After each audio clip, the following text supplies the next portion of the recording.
Wow, that was something. Sorry. Right. Hello, this is Monday Night Get Nuked. I'm thirsty and I should be playing the world. So, as you can see, over there, ooh, things are mirrored in overlays. You can see my shiny players, and there's a world map there.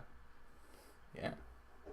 So, we have some lovely players with us who will be playing at Nuked, which is a setting of I co-created in the Spiced system, which I wrote with Blood, or Volunda, as she's more commonly known online, since she exploded and became very famous and important. So, right, what we shall be doing today, children, is we shall be rejoining our vile, awful crew of miscreants as they set sail aboard the Bottle and Bride with the Salties. So, we all know what comes next. It's the rules for chat. And who wants to say them this time? I think Kerone wants to say them this time. Well, you made it sound like someone else was going to say them, so that's why I don't batten. But anyway, rules for chat. Now pay attention. Don't be at all about someone's gender. Don't be at all about someone's race. So most importantly, don't be a tool. Or a screwdriver. Thank you. Yes. So, now we have those very important announcements out of the way, we shall jump straight into who the fuck are you people and who are you playing. And we shall start with Eivor. Okay, I'll be Eivor playing Zeke. We'll find out, hopefully, that a syringe full of stem cells to the leg where there is no injury. We'll find out whether it's fatal or not. Yes, we will. We'll also we might even find out it's helpful. And we also find out what happens when you have a squirrel with diarrhea on a ship. Yeah. In a rucksack. A squirrel with diarrhea in a rucksack. In a ship. It will soon get obvious. Yes. So, yes. Next, we shall have Spammers. Hello, I am Spanners. I'm playing Timi. Timi was left in what I think was the engine room with a slightly grumpy old woman who she was trying to impress by taking an engine apart. And that's about it. That's what she did. She took the engine apart. But no one else had managed to do it before. Yeah. So, yeah. It was a rusted old, buggered up turbine assembly, which she managed to rip apart by only destroying a few screws and things. Which, it worked, but it wasn't the most elegant way you could have done it. Right, next we shall have Lilth. Hi, I'm Lilth. I will be playing Anita, who may have accidentally injected Zeke with some stem cells in the wrong place. Yeah. It's all going to be fine. Yeah. Well, to be fair, all you know about this stuff is that it had stems written on it. You don't know how it works. You jabbed him in a safe place, to be sure. Absolutely, yes. Yeah. So, that's probably going to be fine. It will be fine. Yeah, it might not develop into a large life-ending cyst. It could. Who knows? We'll find out. But yeah. So that was it. That's Anita's story so far. And last, but by no means least, but entirely least in this particular circumstance, is Kerone. Hello, I'm Kerone, and tonight I will be playing Lamb, who is currently sweeping the decks. I'll have you know he's swabbing the decks. Near enough. Yes. Well, sweeping sort of implies dryness. But even if knowing drying the Lamb, deck was your job, you wouldn't be doing it. If anyone's going to get it wrong, then it's going to be Lamb. Yeah. Yes. I love that you've decided your character is useless. I think it's already become clear, to be honest. Yeah. Oh no, to be fair, we've established that he was useless on land. He might have been an excellently skilled sailor. With many skills honed to perfection through exquisite hours of practice. But you've decided that he is an incompetent swabby. Sort of like the penguin of the Salties. Fair enough. So yes, I'm sorry. So yes, and currently we have Anita and Zeke sealed below decks on. I wrote this down so I would remember it. If I can find the bastard thing, on the last cabin on the port side towards the rear, because I can never remember port and starboard despite having sailed for 15 years. So yeah, port and starboard, yeah. But that's going to be mirrored when I do it, so I'm going to look like a prat on stream anyway. Hooray! So yes, whereas the mess is on starboard, and currently Lam is up top, and Timi is still in the engine room showing off to the Rust Mistress, who I don't think we ever got a name for. She's just a crotchety old woman. And if we did get a name, I didn't write it down, so we're going to pretend it didn't happen. Because I did listen to some recap, but I couldn't find it. So yeah.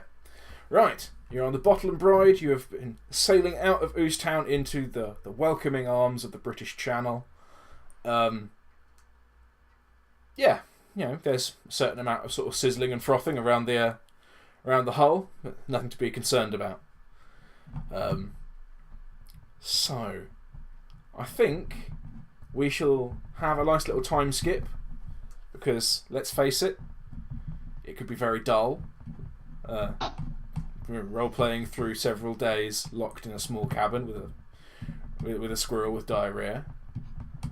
We shall simply say that at some point it becomes incredibly unpleasant, and Anita is forced to do something about it. So, what is Anita forced to do about it? Well, I'm not sure that Anita cares all that much, because she's a rotter and probably has a distinctive smell of all of her own. Well, this is the point where you can decide. Does Anita have a sense of smell? We've established in lore that most rotters don't have much of a sense of taste. But does Anita have much of a sense of smell? I think she has enough of a sense of smell to be able to smell a decent beer, but that's probably about it. Okay, well, enough of a sense of smell to differentiate between different types of beer is definitely enough of a sense of smell to be offended by being locked up with a diuretic squirrel for several days. Mm. So, what do you do about this squirrel? How annoyed is this squirrel right now? I imagine initially quite a lot, quite severely annoyed. He was crushed, he was fallen on. The bag was manhandled roughly, and then it was thrown into a small room where he couldn't get out. I don't imagine Squezzles like being locked in rooms much at all. Like he's comfortable in his little den in the bag, but he's currently locked in a metal box. Is there a porthole in this cabin? No. No, there is by no means a porthole in this cabin. That would be a very silly thing to put in this cabin. If there are portholes in any of the cabins, it's not in the one they shoved mudsiders in.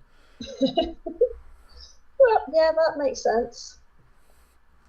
So what do? You have a scuzzle that has severe stomach upset and is still quite swollen and sore from having been poisoned with enormous amounts of chili. Well, she does have some purge. She does have some in purge. her bag. She also has half the. How long has Anita had that purge? Do we recall? Since probably the beginning Okay. of this adventure. Mhm. No, the purge was acquired at least on the third day or so. Yeah. We'd at least burnt down It was after burning down bungalows, prior to burning down butts. Yeah, that sounds about right. That. I think that's the majority of the campaign, but yeah. So yeah, you've had it for a while. It's probably something you've seen before. Yeah. So I'll let you say you know what purge does. Are you foolish enough to give this scuzzle like a human dose of purge, knowing that purge will essentially make it do exactly what it's already doing? No, I don't think she would. She knows better. Yeah. I mean, you're essentially giving a large dose of detoxifying laxative to something that's already shitting itself. So, Yeah, let's not do that. yeah. And and welcome if you haven't been on stream with us before. Because this is definitely the tone that we normally reach by the end Yeah, let's just of a start steady as we need to upslope. go on. So yeah. Right. So yeah, you decide to medically intervene then, yes? She does Be it, have even if that's just like you give him some slightly salted water, you find out an old packet of diorolite. Yeah, no, she would probably do that. She would be hunting around. She's assuming that if there's some stem in this cabin, there's probably some other useful medical stuff. Well, I think we established that there were some like low grade painkillers and things. Yes. So, give me a medic check. Just give me a flat medic. Okay. You've had a few days at this point. Yeah, that would be. Well, it's not so bad. I up my medic. That's an 11 because I rolled a 1. 11. Oh Jesus, God. Yeah, you're pretty sure that some of these painkillers that you've got, if taken in sufficient quantity in a person, would cause sort of constipation and stomach upsets. So, in a far smaller dose, probably plug up a scuzzle. Yeah, she's going to attempt that. What the hell? Yeah. And you let him chew off half a codeine or something, and it stops. He's not happy. He's not comfortable, but he's not leaking. And yeah, you feed him lots of water. He seems to be fine. He gets over it. And yeah, We'll have a nice high from the codeine as well. So Yeah. very much happy scuzzle. yeah. And while you're using this codeine, you chuck a few down Zeke to shut him up, because occasionally he wakes up. Something profound and painful is happening within his body. To be fair, you've been worrying about this goddamn squirrel running around and not concentrating on him much, which is probably not the greatest idea. But hey, he seems to not be dying, so you just periodically top him up with painkillers and feed him some either food or water, depending on what he seems to be sort of gasping for at the time. But you can feel that the damage doesn't seem as severe when you just sort of place a hand on his shoulder and he doesn't scream in agony. Maybe that's because the painkillers. Maybe it's working. Who knows? But you do notice most definitely over the course of these several days, 5 days, that the thigh that you injected is quite red and slightly larger than it was. Just going to make a note of that. It's quite hard to the touch, and sort of the injection site's actually turning quite a dark red. He's definitely got a big thigh. He's got his big thigh and his weak thigh now. But hey, he doesn't seem to be getting any worse. Of leg days. Yeah. And by the 5th day, Zeke, you're able to feed yourself again. You can move your arm again. You can hold a spoon, sort of thing. Yeah. You can hold a spoon and like lift some porridge to your face, sort of thing. You're not too sure about like firing Tilly or carrying your bag, but you have basic motor function in your I think it's your right arm. Yeah. Wasn't it? Yeah. So yeah, you have like basic function left. Like it hurts still, but you could use it for things without like agonising pain. So things seem to be going fine, apart from your left thigh being like large and red. And, kind of swollen, mildly painful. Kind of feels like a cramp. Like a constant lockdown cramp in your left thigh. But hey, that's at least your problems. So yes, that's what the mudsiders in the cabin experience. Lamb, up on the top, you experience all of the joys of sailing with the Salties. You hear the glorious salty shanties. They sing as they sail around. A few of the more solemn religious songs about the sea. For the Salties are a curious and superstitious folk. They sing songs about we're hoping the tides go right and the winds are favourable. Warding off the demons of tide and sand and mud. But for the most part, O'Neill keeps a fairly sacrilegious ship. He doesn't seem to believe too strongly in talking in salty, and he definitely doesn't seem to hold with the idea you should tie the captain to the wheel, because you've seen him wandering around. But he keeps the rust mistress downstairs. She's not allowed up on deck. It's too dangerous up there. The seas are fairly calm for a salty. Those downstairs probably aren't enjoying it too much, but it's nothing too serious. You're told to go and fetch shit and get out of the way, and you're sent off to get everyone's tea. But apart from that, things are fairly standard for you. No, I don't care to sing for a bit. If only because I only came up with the idea of sea shanties a second ago, and I didn't write any. If I'd written any, don't worry, I would be singing. Kerone, are you going to join in with the shanties? Yeah. Which shanty are you going to sing along with? Oh, we all go off to sea. Can't find a place to have a wee. Oh, look, here's the sea. Oh, wee. That's Something the one, along that. Yeah. So there we are. You're singing the morning song of ablution. It's an ancient and deeply spiritual song for the Salties. About how the sea is everyone else's dumping ground, but it's it's their home. And they don't like to pee directly into it, which grew out of a practical concern of splashback being quite dangerous. But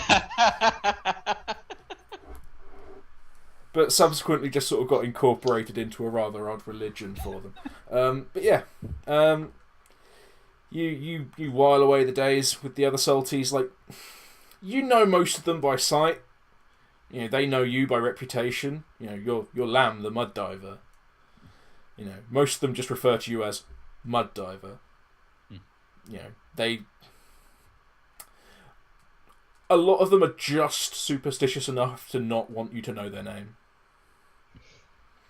You could be captured. You go on the mud side. You are dangerous. So they respect you in a sort of stand over there sort of way. No one's sharing their sandwiches with you or anything. But yeah, fetch a tea. Go downstairs. Get me a drink. Fetch the rope. Sharpen me knife. And that's how Lamb spends most of his days when he's on a boat at sea. To be honest, they kind of kick him around. He consequently hasn't raised at all in rank in the last 20 years. Unlike Morgan, who he went mud diving with, who's captain of a goddamn port. you're still a swabby. So yeah, that's how Lamb spends his 5 days. Timi, down in the engine room with the rust mistress. You've disassembled this turbine. You've put it back together, I assume. Yep. Cleaned it out, put it back together. The rust mistress, she's been told that you're there to be her assistant. So, she gives you those glorious assistant type jobs of, checking the fuel levels and, decanting the biofuel and, making sure things are working and, making sure the hard to reach bits are greased because you're significantly taller than her. This half of this room is engine plant basically that's constantly chugging over. And she's alone normally. So you notice that everything over sort of 6 feet is a great deal more decrepit than the stuff in the bracket between like 6 and 2. Like there's like a sweet spot where she doesn't have to bend down, she doesn't have to reach up. And everything in that sweet spot is immaculate. Although, old and streaked with rust from the shit dripping down on it from above. But, so on the 4th day, the engine starts to develop a rather unhealthy chug. An out of sequence one. And she's going to get you to have a look. So, and she points to roughly the place where she thinks it's coming from, and it's up on the top in the middle somewhere. She's like, "Bug if I'm getting there. Go, apprentice, go." And Okay. she slides her stool over for you to stand on. Leans back on the little desk you've been working on. She apparently her default setting is leaning. She goes and leans on the little worktop you were working on. So Timmy's going to climb up. She's going to stick one spanner in her back pocket, another one in between her teeth. Takes a rag with her, just in case anything needs adjusting, vamping onto. And she is going to attempt to see if she can work out what the problem is. Okay. Is this a knowledge? This is give me a check. It depends how you want to leverage this. I guess this would be a knowledge then, because she's been on ships before. She's it could be a tech use. Could I argue a tech use on the fact that she is mechanically technical? Tech use is when you're trying to do something with a piece of technology. Okay, in which case, yeah, it would have to be a knowledge. Well, it could always be a perception repair.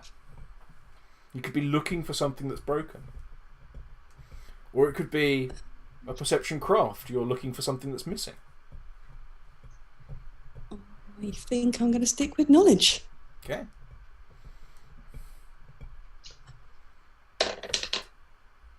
Okay. 12.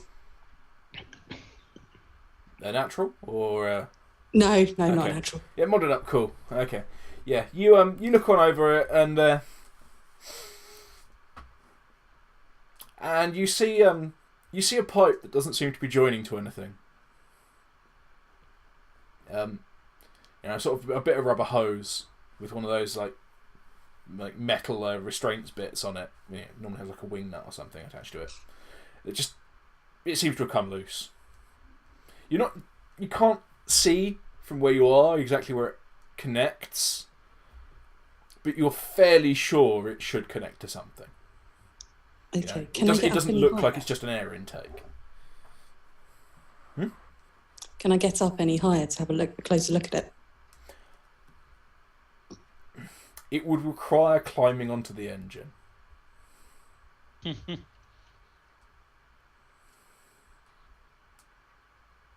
And as much as that is a poor choice, I think she's going to do it. Fair enough. Yeah. So, as you do so, give me a base dexterity.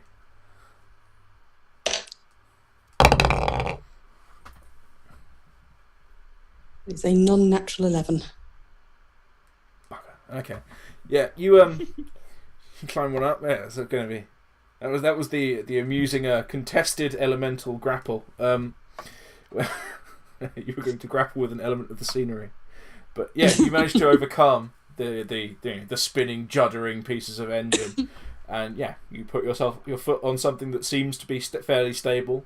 Like you keep one foot like hovering just above the stool, so you can step back if you need to.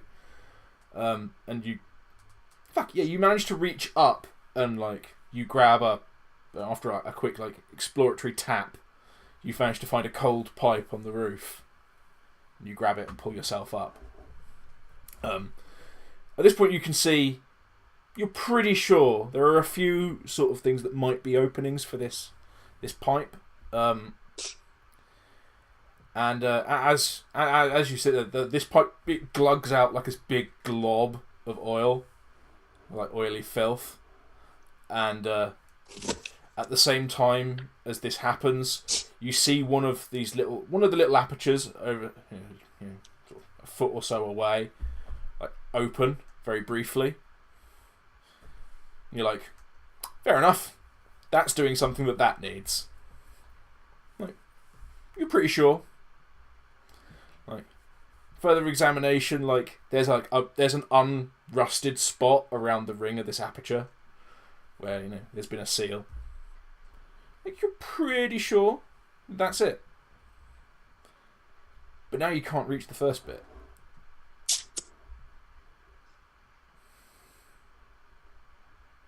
Okay. So we need to get somehow this pipe to connect. Mm-hmm.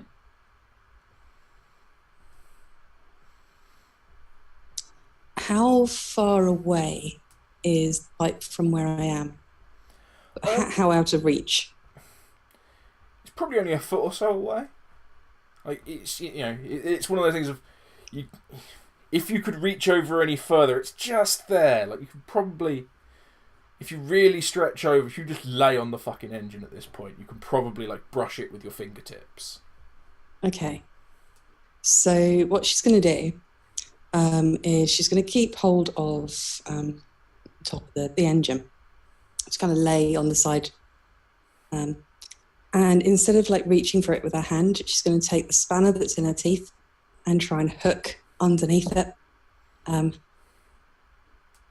Yeah, you. I just recalled these hoses. They tend to have like a metal cable tie on them, don't they? I said a wing nut. You can get ones that have like a nut on them. Yeah, you managed to like hook it on. Like screw it. It was only like fingertips. So yeah, you managed to get like an adjustable spanner, and you just managed to like tighten it with your thumb around the nut on this thing. You pull it back towards you. It looks like the heat of whatever this oil is has shrunk the hose. Like it's expanded and shrunk. It's got thicker and shorter with the heat. So either you're going to have to do some like very convoluted stretching, or you're going to have to find something to bridge the gap. Okay. Can I see anything hose-like from where I am? Over the worktop where you were working earlier on the turbine, there is a huge array of crap, like just junk that is going to be bodged into this engine when something goes wrong. There's probably some hose. If there's not, there's probably pipe. You might just be able to replace this hose with a goddamn pipe if you really have to. I mean, the seal probably won't be great, but... Okay, in which case she's going to kind of hook the hose around something so it doesn't just like go flapping down again. And she's going to climb down and see if she can find a suitable hose extender. Mm-hmm. Yes. What manner of hose extender are you looking for? Are you still like set your sight on a hose, or are you thinking like a length of pipe, another hose in the end, or something? What? Initially a hose. Okay. Mm. Okay. Screw it. We will say that you can find pretty much anything you need to, but you're going to need to give me a decent craft check to make it work for the purpose. Okay. Like, you managed to find like a huge length of like half gauge, like hose that will probably work. Like, you can get a bit that's way too short but a lot thicker, and like melt it on or something.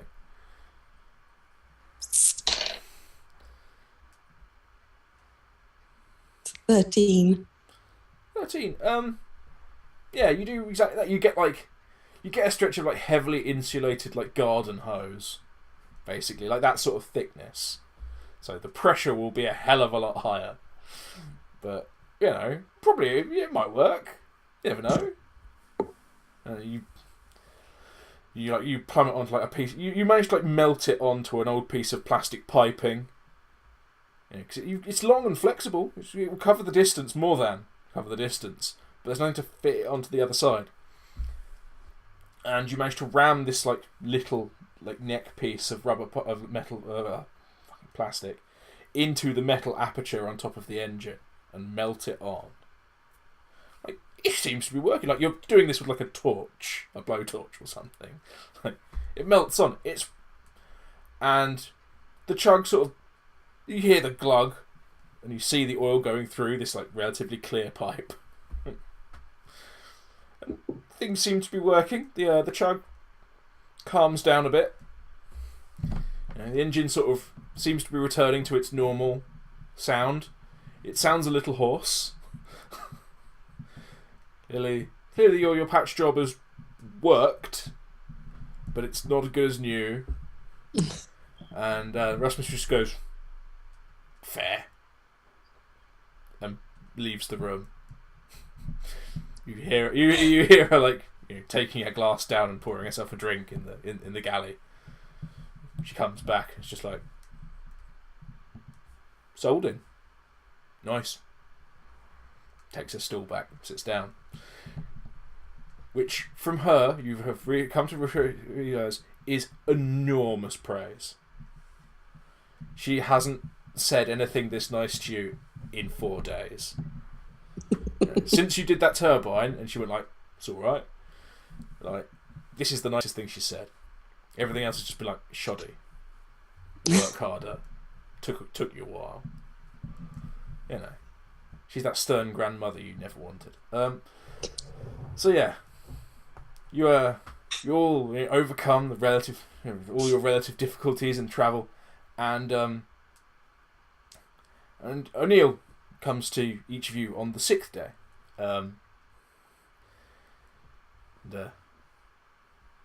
You see him. You see Lamb. You see him coming out of the wheelhouse, up on deck. He's like, "You, yeah, come on, Yeah. yeah, enough of that, come on." And he leads you below decks, and he's just like, "Get your friend, go on." Friends. In there, down the end. Go and get Timi. Yeah, that's the one. And you see him. Taking out. You see him taking out some kind of sort of large key-like object.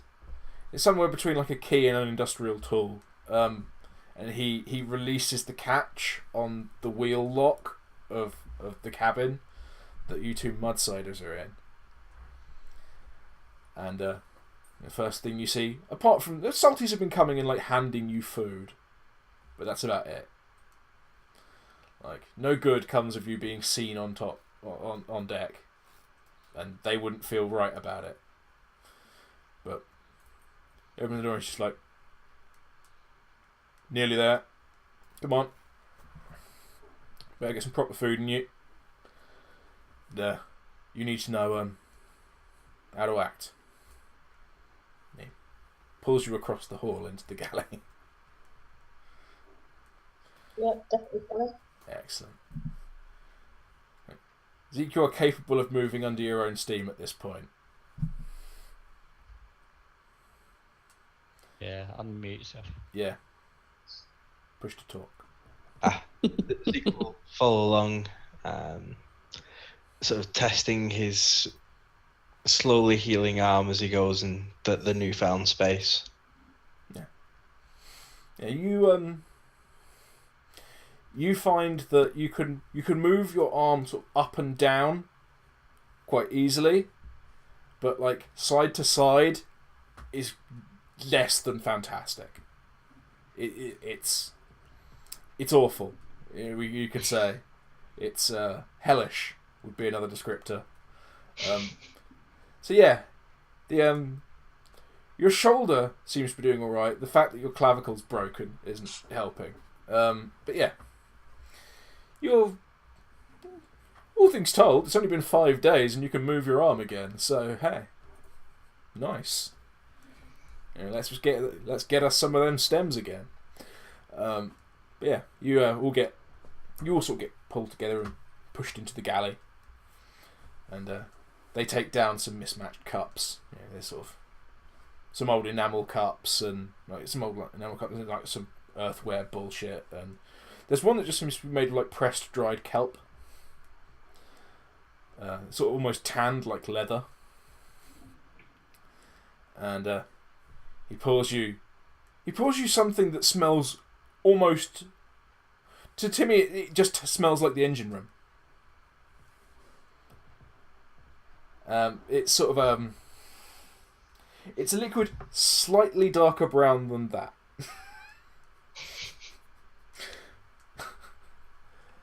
And it smells powerfully of oil. And he's like, good voyage with you. And drink. Hooray! Do you all drink? This seems to be that? some kind of toasting ritual. Yeah. Most I need boats. to drink it. Timmy's aware that most boats have something like this. Yeah. Like normally, it's something that doesn't smell like motor oil, but O'Neill's O'Neill. He doesn't seem to fit with many of the traditions that you've come to know with the Salties. When this thing hits your throat, it's engine oil. It's almost definitely just oil taken from the engines. It stings. It burns. It's a little gritty. There's a sort of alcoholic tinge to it. Like it may have been like oil dissolved in alcohol. But yeah, you all drink bin whiskey. And hooray. He's like, yeah. Like, right, so we're pulling up on the rigs. So I'm gonna need you all on your best behaviour. Don't need any of you lot, and he just points to, you know who he's pointing to.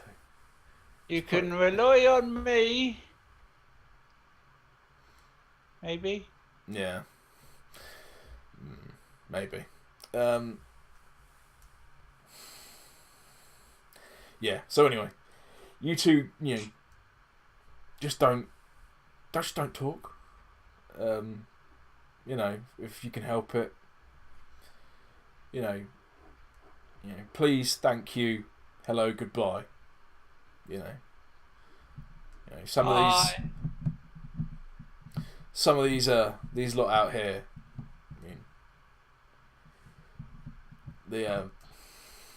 These guys don't meet people. They're not flitters like me and Tim and Lamb here. They're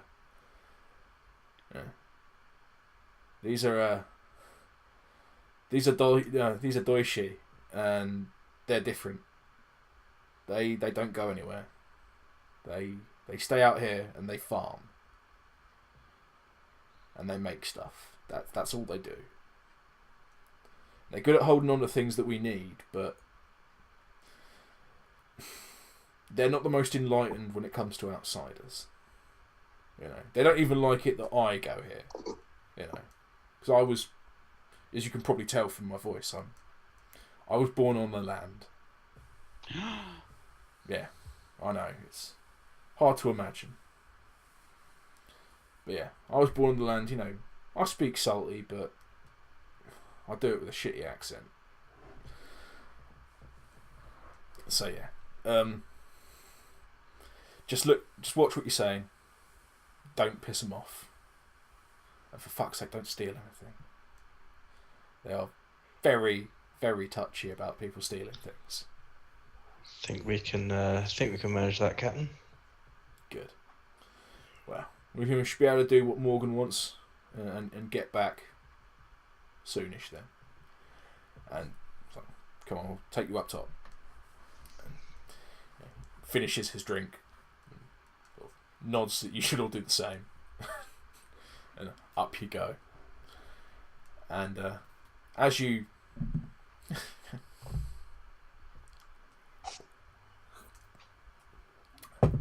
come up on decks, it's the first time in quite a while that you've been up in the sunlight, apart from Lamb, who has been up in the sunlight almost constantly. In fact, they've almost been reticent to let him below decks at night. And you can see sort of in the middle distance, there is there's sort of a large raft-like assemblage of wood and metal and bits of boat and even just some intact boats, and attached to it by big thick mooring cables, maybe a couple 100 meters away from it, is what essentially looks like two longboats, like two canal barges. And between them, they just have a number of metal beams. And they're maybe sort of a couple of 100 meters apart themselves. These two barges. And he's like, and that's where we're going. And he specifically pointed to the two little barges with the things going between them. So you get closer, you can see that some of these beams going towards them, there are walkways on top of, maybe sort of 1 in 3. Probably 12 beams that you can see at any great distance. And all these beams seem to have things hanging off them going into the water. Like, lots of things hanging off them going into the water. If any of you know what a kelp farm looks like, that's kind of what this looks like. Lots of ropes with kelp growing on, hanging down into the water. But yeah. So as you get a bit closer, you hear some decidedly unsalty shouting coming your way. To the Salties, this sounds like Dulcia. These are Deutsche shouts. It's salty. It's the same words, but if I was going to use linguistic terms we understand in the real world, the Germanic, the linguistic base is a lot more Germanic. There's a lot of vots and ists and things. There is no Halloween surprise. And as you pull up, you see why not? A gangplank is laid up on the side of the boat, which is a little odd because normally it's laid down from the boat. But who knows? They're Salties. Maybe the etiquette's different. And two guys walk up this gangplank. It's secured with hooks at the top. These guys walk up. It's a fairly steep slope coming up from this barge, and he was coming, and they're both sort of a likeness. They're quite wide, short men with sort of scrappy beards. They are sort of sandy blonde. One of them is wearing what probably meant to be glasses, but sort of ended up looking a little bit more like a scuba mask. You're not entirely why. He's just decided to seal them around the sides. Maybe it's with tape. And yeah, they step onto the boat and they walk straight over to O'Neill, ignoring all of you. It's like, why are you here? You were not due for a week. And Neil's like, we're here to pick someone up. We're here to pick up Morgan's stuff. You know. And they're like, oh, that is now. Shite. Okay. You know, we will get it ready. And they're like, oh, and who is this? And points at Lamb and then goes like, we know you. We know him, don't we, Ernst? It's like, yes, Ernst. It's like, okay. Ernst and Ernst, they know you. They know who you are. Like, don't take the piss. Oh. And they recognise Timi as wearing as wearing what they've come to realise is a rust mistress's apron. You are also covered in fucking filth and rust from climbing all over the engine yesterday. But yeah. Well, day before yesterday, in fact, but hey. You know, you've been living in a place where basically it's sacrilege to clean yourself. So, hey. They're like, oh, what's she doing above? She is, rusty, yeah? Like, yeah, special case. Just ignore it, you know. She's working with Morgan and all. You know, him and her and these. And they're like, these are strange. And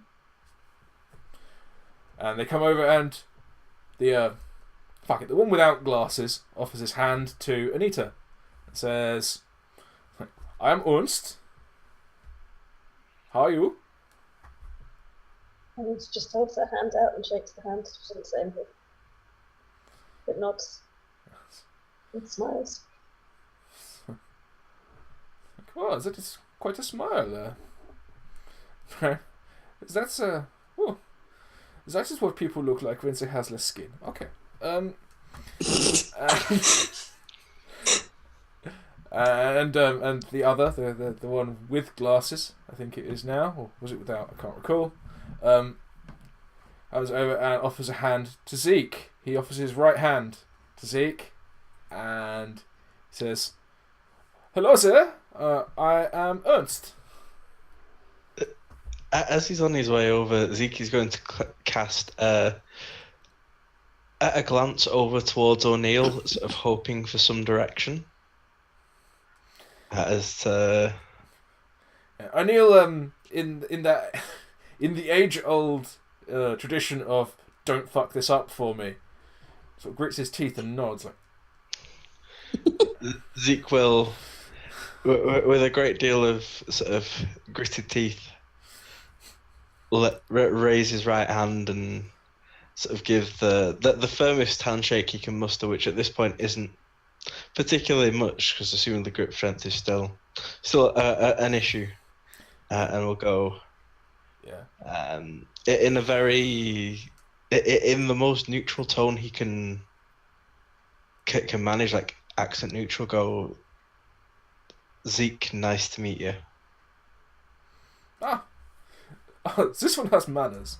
Hello, Zeke, and he enthusiastically shakes your hand. It's unpleasant to say the least. It's jarring. He feels you wince and lets go. These mudsiders are more fragile than we have heard. Oh no! Don't worry. It was. This one is broken. No, I busted his arm up. You? Well, long story. I thought he was someone else. Okay. Still, you are not the biggest one, and why did you break this old man? I thought he was a blue coat. You thought he was wearing a blue coat. Okay. Yeah, well, he was wearing... That is a strange reason to hit him. Well, he was wearing a blue coat, but he wasn't a blue coat. Go away, strange little man. Your words are strange, and you make little sense. And Yeah, and I'm that. Ernst pulls back. It's like bring the sane ones. We will fetch the things. I leave that one up to you. And they head back down the gangplank. Either Ernst or Ernst, you're not entirely sure which, because he's taken off his glasses now. Turn around, it's like, come on, we have things to do. Come on. If O'Neill is waiting, Zeke will be the first one down the gangplank. Yeah, O'Neill doesn't leave his ship. Yeah. He's like, yeah. You get that. If you're going to stand there and look at O'Neill, he's like, well, I don't leave. I don't believe in being tied to the bastard thing, but I'm not going anywhere. Like, this is your job. So Zeke will head down the gangplank after Ernst and Ernst, and do his best to put on sort of a happy to be here smile, whilst it may come across as something more of a grimace of pain. Okay. Yeah, as you hear Ernst and Ünst talking to each other in Salty as they watch you sort of hobble down. Collectively, you all sort of hobble down. I'm not sure how badly hurt Anita's been recently, but Zeke had his shoulder had broken, and Timi got shot through the thigh. Anita, I think Anita caught a stray one the other day, but I'm not sure how badly hurt she was. So Not too bad. yeah. But yeah, you're all sort of, you're all not necessarily like, in trouble HP wise. You're all still quite clearly injured. I'm at half health. Yeah. Well, you nearly killed yourself last week. So yeah. And you're also currently covered in horrible burns. But yeah. So yeah, you're all sort of walking down. And at this point, you see there are several other Salties. All of a fairly similar sort of build. They're all sort of short and wide. Apparently, living at sea doesn't, provide people with vast amounts of oomph vertically. But apparently, living on a farm enables them to be somewhat, wide built, one might say. And it appears that they don't appear to differentiate much between genders here, because as you pass, you notice that some of these people are female, but it doesn't seem to be an issue at all. They dress the same, they have the same haircut. They're all drinking the same booze and eating the same food. You only notice because you look round when you hear a different voice. All the blokes here appear to have a very similar voice. Not sure if you just don't understand the nuances of their accent, or they literally are like clones of each other, who knows. But yeah. It's all sort of just short, sandy-haired people. Seem to be working hard. Careworn hands. But yeah. They lead you across one of the barges, they sort of lead you in and through, and there are maybe half a dozen people sort of sitting around and eating. And what they're eating appears to be a sort of dark green mulch. And it smells salty. That's all you can really say of it. It smells salty. But they seem to be munching along. They're drinking something that definitely smells alcoholic. It smells fresh and alcoholic. It's also faintly green. But yeah. As you walk through, you notice that like their clothes are made of green fibres. Some of them have been sort of bleached or worn. Like panels of the boat as you walk through it are made of pressed like dark green material. Like everything they could conceivably have made themselves here seems to be made of something dark green. Or something refined from something dark green. It seems that these people are like your typical, like, you know, smackhead hemp farmers, but they're just not growing hemp. They're growing something dark green underwater. So yeah. And they lead you through the barge, and they walk you across one of these walkways. And as you're heading across the walkway to the other barge, you see people walking out across these very narrow beams and pulling up ropes that are just covered in underwater growth. This dark green leafy rubbish. And they just hack at. They don't cut it off. They just hack at the outer like leaves, sort of thing. And they mass them up in buckets that have holes in the bottom to strain off the excess water. And they sort of seem to be sort of pruning it more than hacking it back, more than harvesting it. And occasionally they'll pull up one that's sort of brown, or sometimes it's even gone black, and they'll pull that off entire. But yeah, these people seem to be happily harvesting this seaweed, for all you can tell. I mean, Timi and Lamb, like, you're aware that lots of salties live out on the seas and like harvest kelp and seaweed and shit like that. You very rarely see it.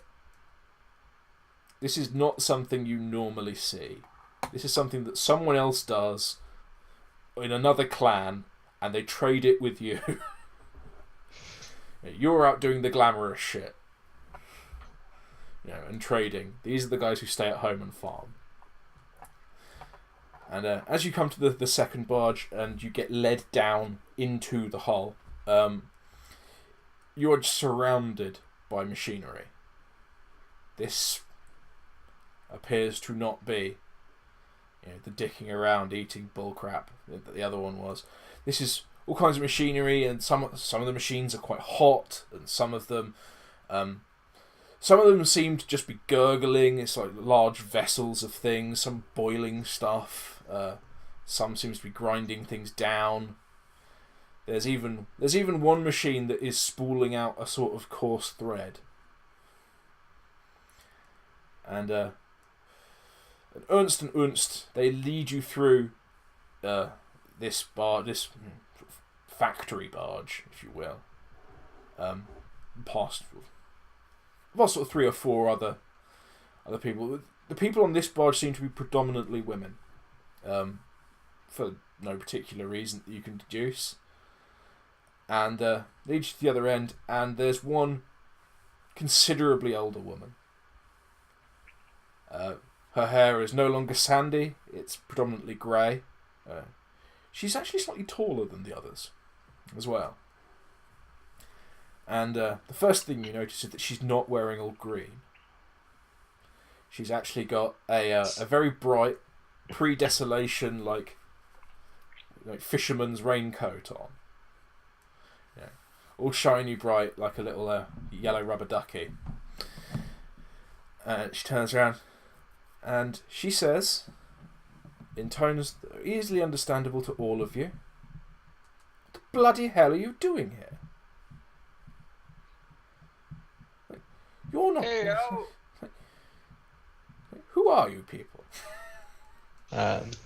We were sent by Captain Morgan. Why is he talking to me?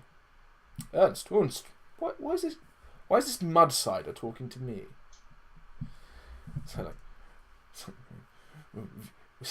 We are very sorry.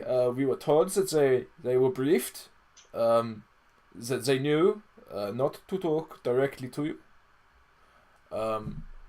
we have some salties here who knows the business, but they are here to pick up, as I say, Morgan's things. She's like, well, yes, I know, but, is it time?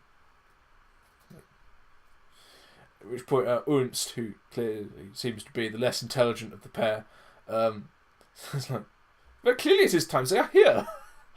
Like, why are you arguing with Morgan? She is a powerful fleeter captain. Like, do you even understand what she could do to us?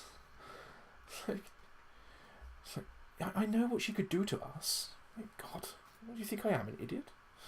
Like, okay, fine. Go. I'll deal with these then. She turns to Timi.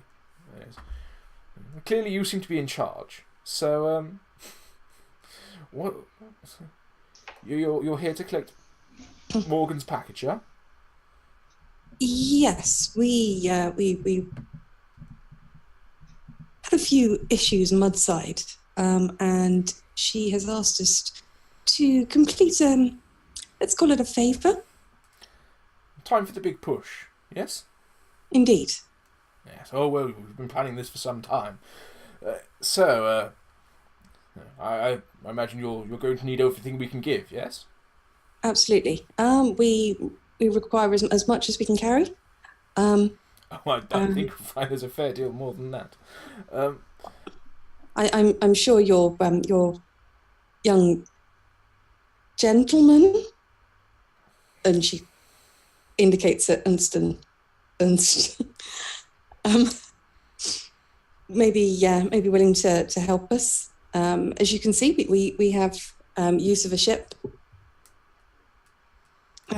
We've been, well, some of us have been helping. Others have been looking after themselves and getting stronger for the push. But we have a mission to accomplish before Morgan can take her place.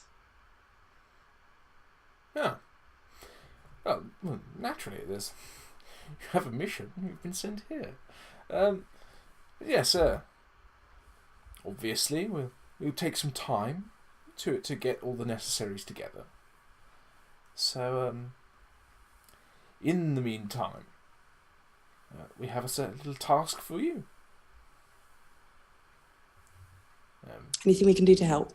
Excellent. Well, that's what we like to hear. Because you see, of course, it's a little sensitive. It's not strictly to do with Morgan and your friend over on the boat there. But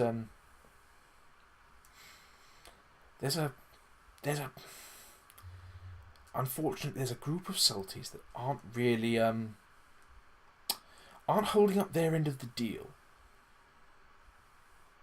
You know, we're here on the Kelping Hand. We gather the necessaries for food and clothing and fuel, and we require in exchange, things to help us keep the operation running, and obviously protection, trade, blah blah blah. So, I would like you, let's be honest about this, to persuade your friend O'Neill over there on the boat, ship, he probably likes to call it a ship, doesn't he? Yeah. To, even things up a little. See, and how would he be evening things up? Well, I believe traditionally we kill them. Okay. Yes. All of them? Oh yes, all of them. All of them. Yes. How? I believe the term is wipe them out, all of them. I see. Okay. How would we get? Would the ship be available afterwards? Well, yes. I mean, that's how it works. I'm assuming you wouldn't require it anymore. Just the crew. Yes. Well, we don't even require the crew. But, in fact, we actively do not require the crew. If you grasp my meaning. I think I do. And that little room with the ladies. Mm-hmm. That's where you no longer require them. The red and the mechanical. What do you do with them? I have to ask. The machines? Hmm. Well, we make what we need. When you live out here all alone, without the protection of being able to bugger off, it's important that you can make everything you need: food, clothing, patching materials, fuel, and we do. I see. Okay. And how long has this deal been enforced? I don't know. How long have we lived on the salt? I see. So this is a long-term thing. Yes. As I said, I'll- this one crew, not our crew, this one crew turns up and they take and they don't return. They're not holding up their end of the bargain. Okay.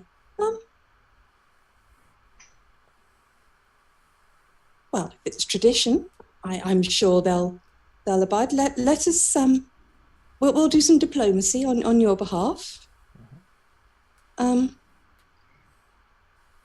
Yes. And whilst we're waiting for them to make their decision, is there something I can show them to show that you're definitely holding up your end in terms of Morgan? Of course. And she turns around and there's a big collection drum behind her, which you assume is probably collecting some manner of combustible substance. It seems to have very old warning stickers on it. Sort of made from welded together oil drums. Why not? She reaches up and she turns on a tap on one of them, an old school tap you'd have on a garden hose, and she holds up a little jar, very close to it, doesn't splash any, and immediately after the flow stops, she jams a big black rubber bung onto this jar. And she hands you what you recognise is primo top grade ship fuel. He goes, "This is what those bastards have been stealing from us. And this is what I can supply your good friend the captain with. If he holds up, if he enforces for us." And naturally, Morgan wants things to go off with a bang, doesn't she? I think that's her plan, yes. Yes. Well, let's say this stuff does more than run engines.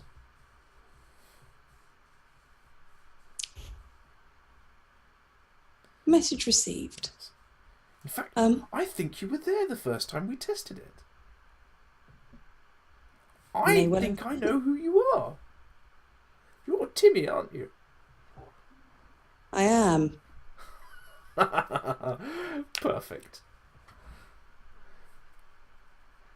Well, this time, leave a little more time. Yeah? Longer fuse. Say we won't be there when it goes off. Good move. We wouldn't want you to lose anything else to this, would we? That would never do. Oh, you're blowing stuff up then. Lamb, shush. Yes, and she turns to you with her most kindly, matronly face. Goes, yes, we're going to make things explode. Here, why don't you have some? I And like she the runs him fire. off like a tiny little like jam jar full. Gives it to him to hold. This be used indoors. No. Oh. Make sure I'm outside then.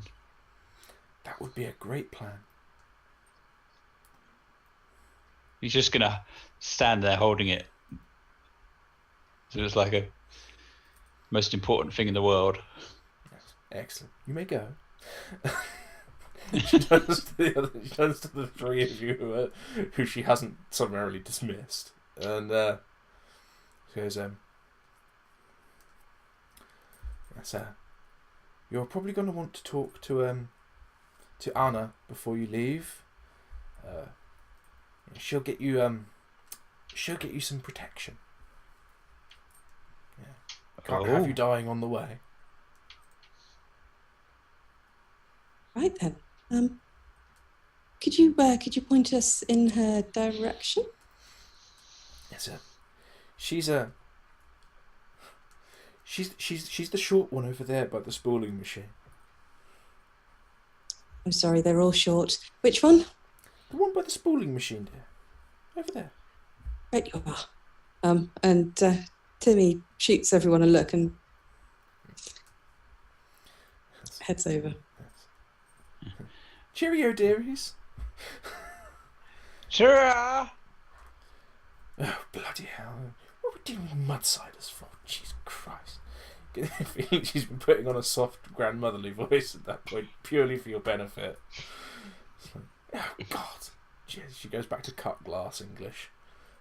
Muttering. But yeah. Dan's just going to say, I know I have to sort this out. Anna?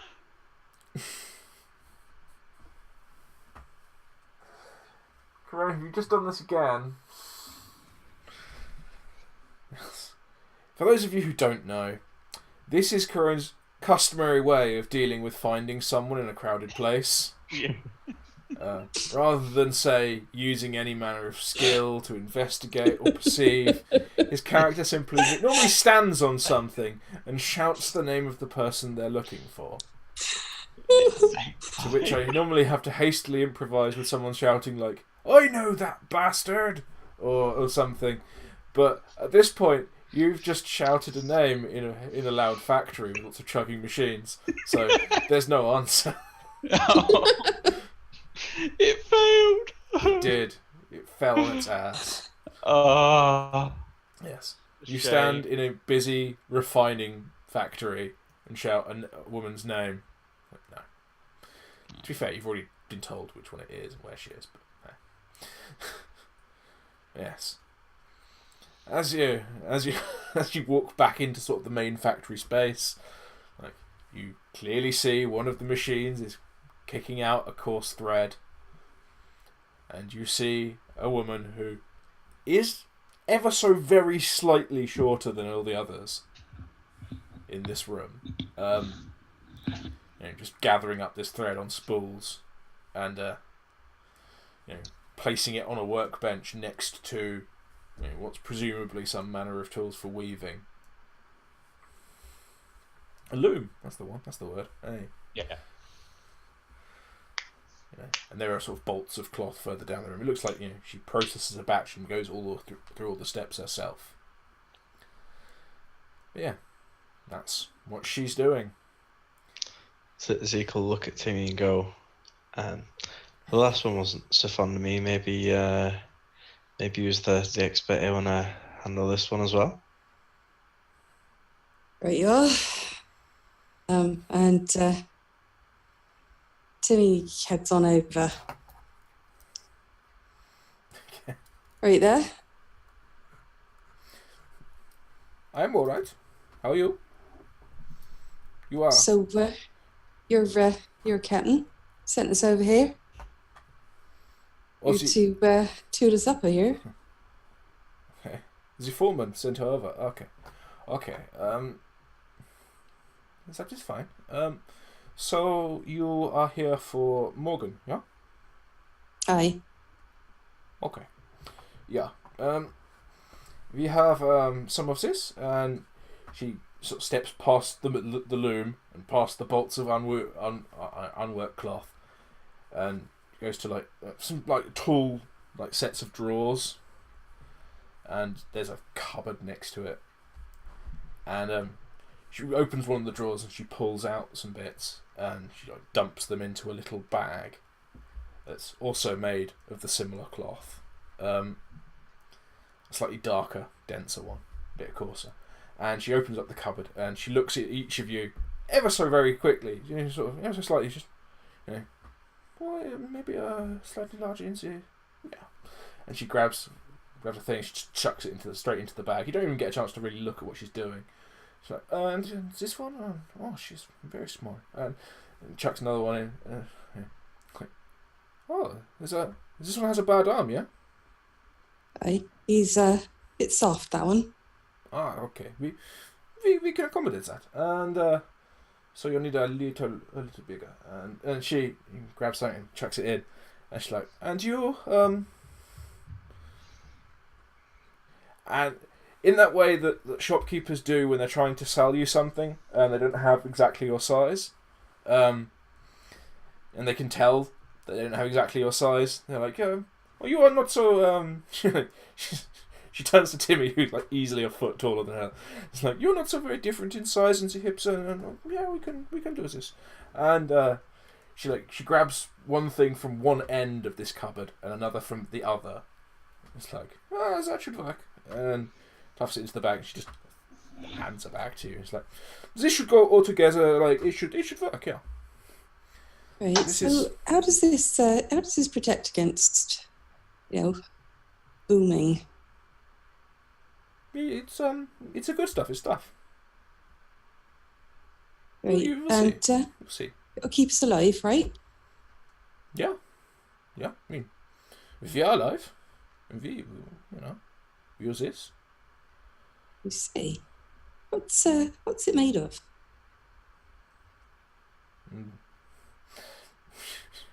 She just kind of points at everything. It is made of It's made of what is it, verdant? The plants. Yeah. So you're a kelp then? Some, yeah. Some. Okay. Yeah. Right. It's good. Well. Look. Thank you very much. I will show. You do not believe. I will show. And she opens up the like drawers again. She pulls out a thing. It's like a slab.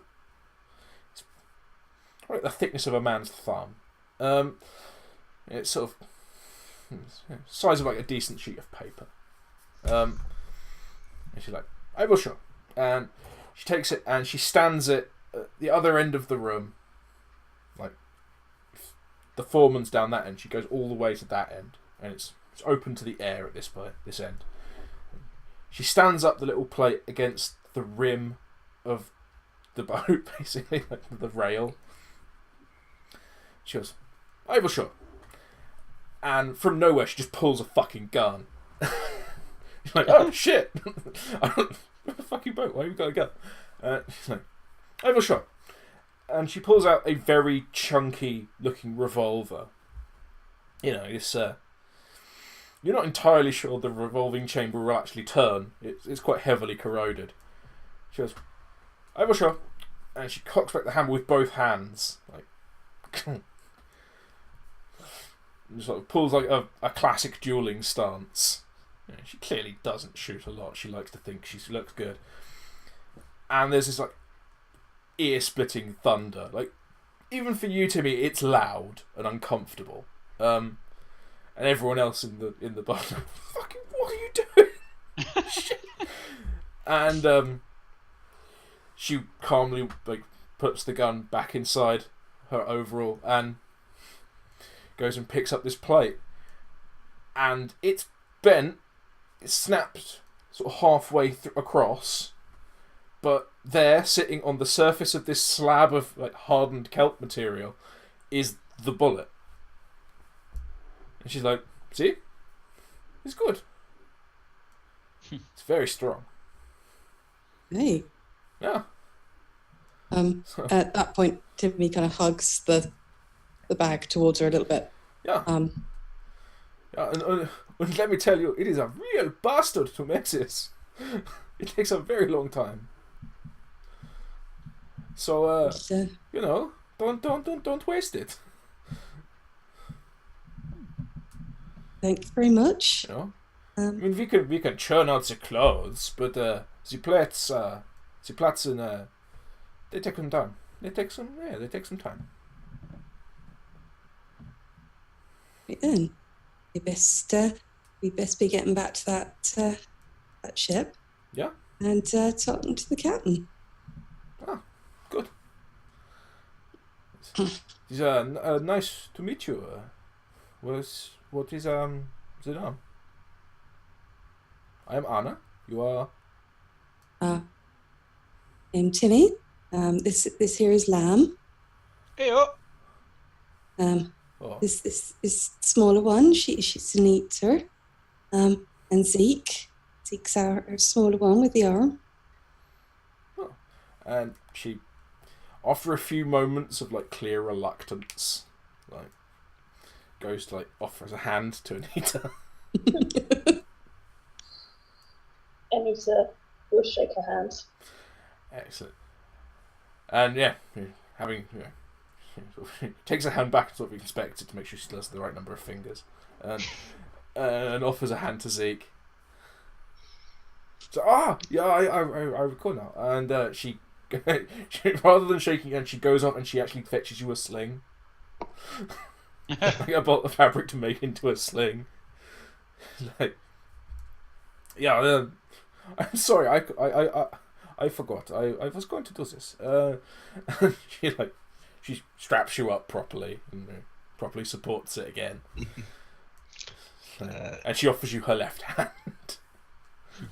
Thank you very much. And he'll shake with his left. Okay, yeah, this is good. We are meeting people. We are making relationships. We are trading. Yeah, we are doing good. It's like, well, I have to for the work, and you have job. Yeah, so bye. She's like clearly like she's not entirely sure how to disengage on this one. In true salty fashion, Timi's just gonna give her a nod and bugger off. Yeah, that's it. It's like you hear her like breathing a sigh of relief. Just like, I touched some mudsiders. I didn't even touch. Like the other girls come over, the women come over, and like, touched them? What the fuck are you thinking? You make sure you wash that hand. Did you see? Did you see the rotting one? Like, oh shit. I'm glad you didn't touch me.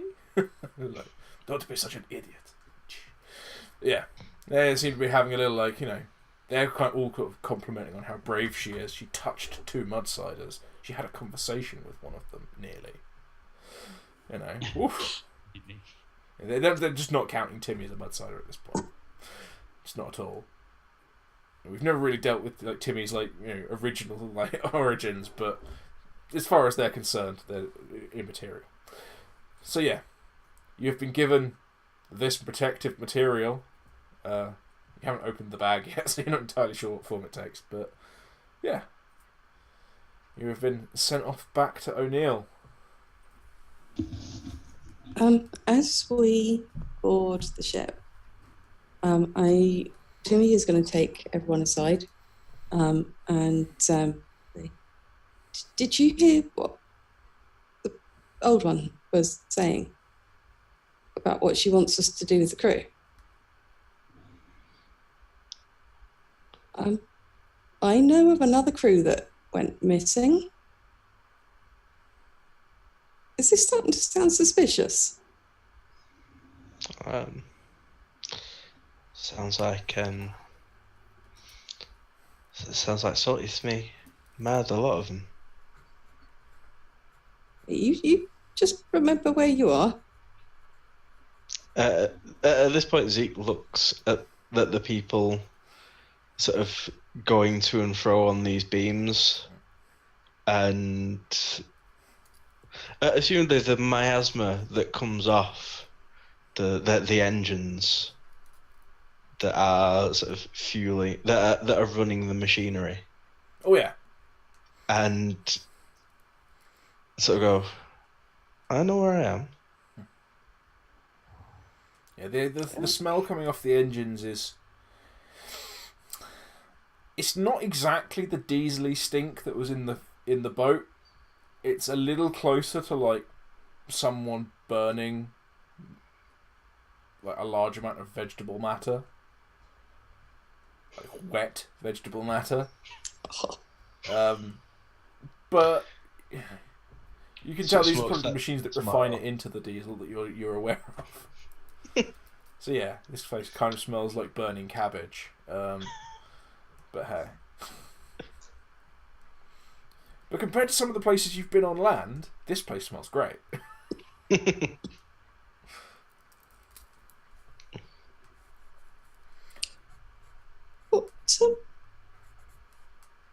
What do they do with them, do you think, after they've killed them?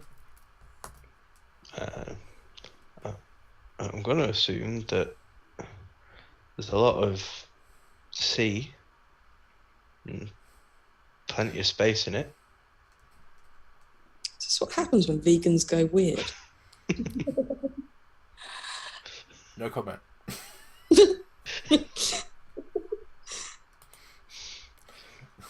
knows? You might have vegans watching. Don't think I want to know what they do. Do we want to hand over the crew, though? Don't know if we have an option. Well, we've got a small amount of explosives.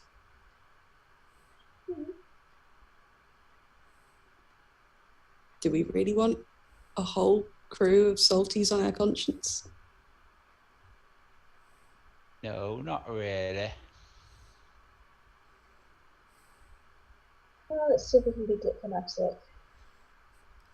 I would point out, there's a little out of character moment here, that the crew that the foreman asked you to annihilate is not O'Neill's crew, nor is it the crew of this kelp farm. It is the crew of another boat that you didn't ask the name of. Okay, I read that wrong then, because I thought it was this crew. Yeah. So did I. Yeah. No, it is a crew of salties that come here and basically don't pay for what they're taking. Okay. Oh, okay. It's like my moral compass has just gone. Yeah. I don't know these ones. They can die.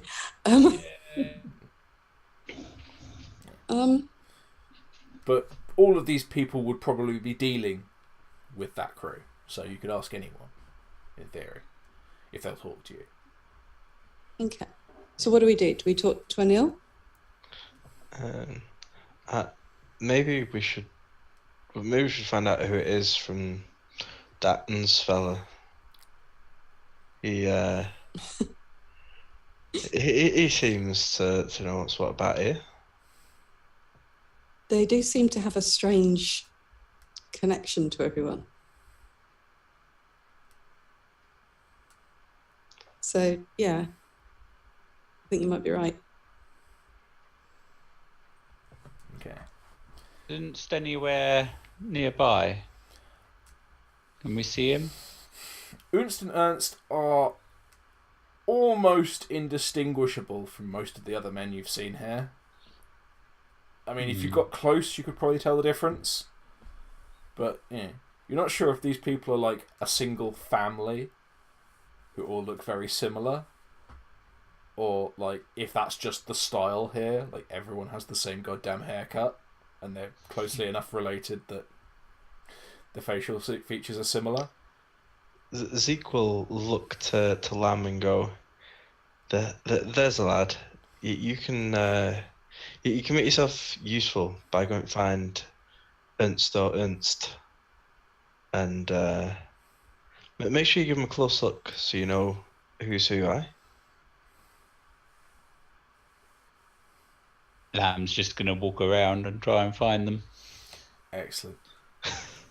Yeah. Is there anything you're going to do in particular? Try and find these guys? Are you like, for example, are you going to rule out the factory barge because you saw them leave it, or are you going to go back there to see if they've gone back? Are you going to go particularly to the mess hall? Are you going to look amongst the people out on the beams? I'll try the mess hall first. Okay. So your stomach leads you to the mess hall. You see an array of these men, these very similar looking men, sitting in the mess hall, eating their greenish mulch, drinking their slightly less green drink. Right. You know, they're starting to sing some like faintly dirge, like heavily Germanically inspired song. The words that you can pick up, being that Salty is a language made up from many different languages, the words you can pick up basically go somewhere along the lines of like farm while we live, farm till we die. Mm-hmm. Yeah, it's okay. You know, they're typically very cheery, bloody people, it seems. But hey, at least they love what they're doing. Okay. Have a look around, see if I can find them. Go on, throw a dice then. Start poking a couple of them, going Ernst or Ernst or Ernst. I don't know what I'm rolling.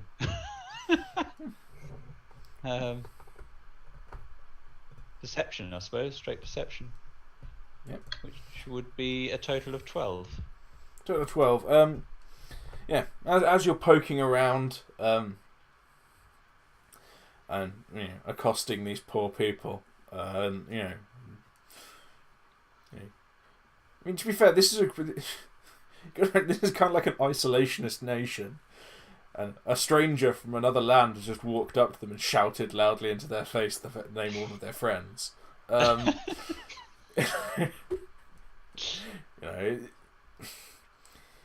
It doesn't necessarily inspire great confidence or make them want to tell you anything. But at some point while you're shouting into the face of someone trying to enjoy their lunch, like Ernst. It's like, what's his task? You see a guy walking past. Like, he seems to be like loading. He's like loading a small barrel, going up the gangplank onto the Bottom Bride, and you see he has, I can't remember which one it was now. Script Ernst's, he has Ernst goggles, like hanging from his belt. Okay. Gonna run after him. Ernst. No, I am Ernst. What is it you need? I can't remember. Oh well, I think when you recall, just ask me or my brother or any of the others where we are, and we can talk. We can talk soon, yeah. I remember now. Friends of mine, they wanted to talk to you, but that's the bit I've forgotten what they actually wanted to talk to you about. Well, okay. That is not a very useful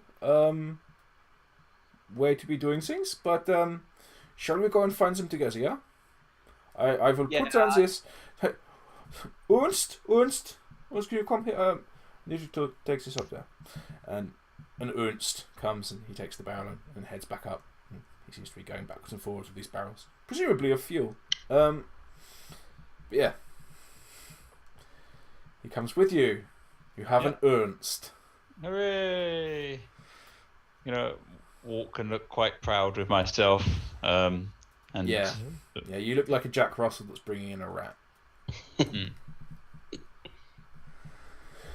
Yeah, they look kind of like that. Yeah. And it's just like, what is it you sent your boy to come and find me? Why is this? Hello? Foreman's asked us to deal with a crew that ain't one for paying up. Yeah. The skimmers. Yeah. The skimmers, is it? The skimmers. She didn't tell us what the crew of the ship were called, so we thought you'd be best save bothering her again. Yeah, they are a crew of skimmers. They are on the breaking wave. Are they due in soon? They come by every few weeks. They keep promising that they will bring in the big score and they will pay us, but it keeps coming short. How long have they been promising this? Oh, they are skimmers. They have been promising things since we took to the salt. Oh, long time then. Yeah, I mean, how long has we been on the salt? More than a week. Yeah, more than a week. In fact, annoyingly, I actually worked out the date on the salt calendar, and I can't remember what the fuck it was. Because the Salties don't track months or years; they only track how many days it is since the desolation. In days. I can't remember how fucking long ago it was. So hey, anyway, it's somewhere in the region of like 10,000 plus. So yeah, long. But hey. So yeah, the skimmers are a bunch of assholes who have been promising big things forever and never seem to come up with all the goods. And apparently the Deutsche have just run out of fucking patience with them. Mm-hmm. This one particular crew have fucking them around for too long. And apparently their debts had come due. Last they were in, did they say where they were bound after leaving here? As I said, you were shooting down the barnyard. They are going to pick up the big score in that shitty little town. They say there is how do you say? And he turns to Timi. He's like and he says to you, annoyingly, I can't think of any other word for it in any other language right now.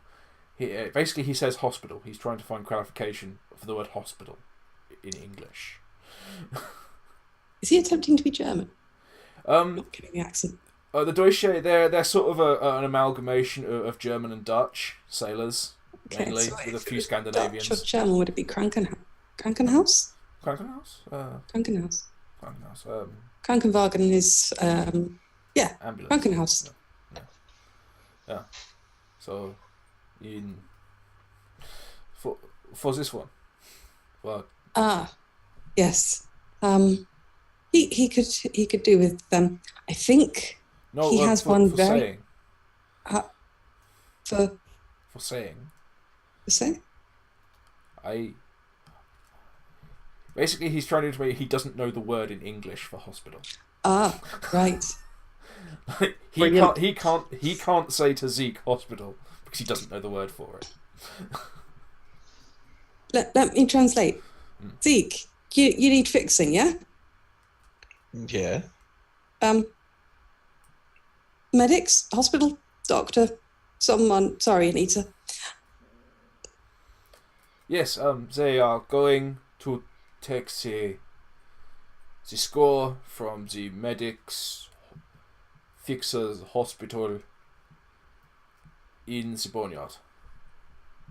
Right. So Yeah. they are going to the hospital. Yeah. Well, if there's if there's a chance, we can do what the phone's asked us, and maybe get someone to have a look at my arm. I won't object. Okay. So good, yeah. So we need to convince the crew over there to help. Yeah. Yeah. Just I suppose the foreman has told you. So you negotiate for us with O'Neill. For him to do the fighting for us. For we have no weapons. Okay. The Deutsche cannot be seen to do this. We cannot leave. We cannot run away. If we cross the skimmers, then we are fucked. They know where you live. Yeah, we live here. Okay. I can't imagine O'Neill running away from a fight. So good, yeah. Let's do this. Good. Right. I'm happy you came. Good. Thank you. in that way, yeah, he's talking to you. Like he feels nothing about just walking away at the end of the conversation. You're salties. You've said what you need to. We're done here. Yeah. The others sort of stand there looking expectantly at him for like a goodbye or something. He's just like, yeah, that's great. And walks off. Okay. So we need to get back on the ship and talk to O'Neill. Yeah. And convince him. Lamb? Yeah. You still got that jar? Here it is. Excellent. Do you want to come and show your prize to new captain? Oh, can do. I suppose he might be interested in saying it. They might even let you downstairs.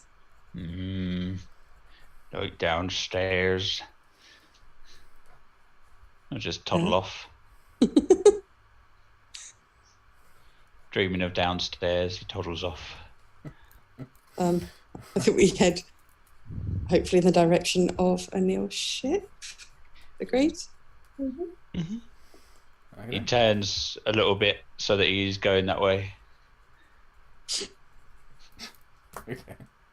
Wait, this way, Lamb. Yeah. Yeah. Okay. So you all end up on the gangplank. As you step back on, one of the crew up on deck, like pulls out a weird ass whistle and does a very similar thing to the officer on deck sort of issue. Okay, what was that? It's just literally like there are people back, and O'Neill comes back on deck. It's like, so you what's happening? Like, Yeah, it is. they've come and given us fuel. Like, why? Yeah, Right, it is. so I appreciate it, but what's going on? they haven't quite given us Morgan's stuff. Okay. They want us to employ you for a bit. You come get your fuel from here, right? Yeah. So when you get your fuel, you have to trade them, Yeah. right? Yeah. What do you trade them with? Well, what have we got? We trade them salvage. We trade them, stuff from Mudside. You know, Great. fertilizer, farming, textbooks, whatever the fuck they ask, really. So there's this crew, right? They come and get their fuel, but they ain't been given any stuff back. Oh, And they shit. ain't been given stuff back for quite some time. Huh. And I think they were hoping that you might be, let's call it muscle. So, what's the name of the ship? Good question. Are these, Breaking wave. It's the breaking wave. Thank you, Anita. Yes, skimmers. That's right. oh, fucking skimmers. Alright. So, I've got no problem, giving the skimmers a bloody nose, but are we just, you know, are we just going out on a hunt, or? Aye. They What want- we're doing, they want us to bring them back. No, lamb. No, we've got to bring them back here, haven't we? Yeah, Ernst said they'd be in the boneyard. Yeah, but like, who are we looking for? Like, I know we're looking for skimmers, but there are a lot of skimmers. The crew of Breaking Wave. The breaking wave. Okay. Do we know anything about them? Big ship, little ship, weapons, numbers. You've not given us many details, I'm afraid. We can go back and ask. Sure, they won't mind. Ernst is very forthcoming. Fuck it. I like to give the skimmers a bloody nose. You know, let's face it. They don't tend to take big ships or run large crews. You know, it's too many shares. So, boneyard, you say, yeah? That's right. Right. Let's go and hunt us some scum. Hooray. Hey. At this point, as he said this, his voice increases in volume, and at the end it slips into salty. And he's just like, "We're going killing, lads!" And you see some of the guys up on deck. They open like foot lockers, like set into the deck, and they pull out like harpoons and mount them on the rail, like swivel guns. It's like, not yet, you dopey fucks. Put it away, like, don't get overexcited. And you see Ünst and Ernst like standing at the bottom of the gangplank like, what are you doing? Like, you see you have the guns. Why? Fire drill. Like, I see, preparedness. Oh, okay, fair enough. Preparedness. It's like, yeah, we're going killing, lads. Like, cast off, get that fucking gangplank off my boat. Like, you, get downstairs, get the rusty firing up. Right, we need to go. We need to be off tomorrow if we're going to find these fucks before they set sail. Like, yep, go. And once again, the Botland Bride chugs off into the channel. And we're going to leave it there. Yeah. Because that actually became a pretty nice little self-contained narrative. Which is odd, because normally I just throw it in at a random point. So yes, that was When Our Nights Get Nuked. That was apparently not Rotten Under Ooze Town, because that was more sort of Rotten on the Waves. But hey, you'll be happy to know that Ernst and Ünst were completely made up on the spur of the moment, named after a small stuffed toy panda. Who's just over there. I made his accent less insulting. So yeah, I cannot think at all of what we say at the end of these streams. So what I shall do instead is I shall ask people what they thought. So, Kerone, what did you think of being an errant boy and summarily dismissed as an idiot? That was fun. I enjoyed that. That was funny. Shouting out people's names to try and find them, although it didn't work. little trait for long time listeners and viewers. But yeah, it was quite a nice little mini episode, and yeah, I did quite What? I'll read that in a minute. But yeah, no, it was great. It was great fun. Very much enjoyed it. It was nice to be back after our little break. Yeah. But yeah, other than that, I am Kerone. You can find me on Twitter at Kerone_BTP. You can also find me on the interwebs at jqs.org.uk, which is where you can find all information about my short film, which is called Betrayed, which hopefully will be out in a couple of months. You'll be able to come and see it in the cinema, depending on where you are. Probably don't want to trek too far because I'm not putting it out in every cinema in the world because that would be silly. But yeah, all in all, very good fun, and hopefully see you next Monday. Excellent. See, that sounded pretty slick. I think it was the fact that you had something of your own to plug. That was pretty damn good. I plug it every week. Yeah, I know, but the fact you had something of your own to plug and you can go and see it in cinemas, which that's just fucking swish. You know, even if I ever get this shit ready to produce, it would just be like, you might be able to find it in a bookshop. I don't know which one. You could probably get it on PDF. You know, doesn't have the same zhuzh as go and see me in a fucking cinema. Anyway, on to the next person who can plug something. Spanners. Oh, I am Spanners. And you can find me, oh God, everywhere. But yeah, that was so much fun. We didn't do any shopping, sort of. We didn't pay for anything. No. We got stuff. Mm-hmm. And I think I probably got the wrong end of the stick. They weren't meant to be killing like my crew. Who knows what's happened to my crew? They disappeared. Maybe I ate them. It's a possibility. It is a possibility. Maybe I killed them and then set them on fire. I mean, I know what happened to them. We'll find out eventually. Maybe. And yay, hunting more pirates. Yes. So that was really fun. So yeah, you can find me on Twitter at Spanners_BTP. You can also find me on Twitter at Spanners_ACX. You can not find me in cinebars, but you can find me in a bookshop with my new book. Yay! Which isn't as exciting. But you can now also find me on Audible. Ooh. Can we have a snippet of your Audible voice? You most certainly can. Ooh. And that was for all you Yanks out there. That was for all you Yanks out there. Yeah. Yeah. We know you'll be clipping that. So yes.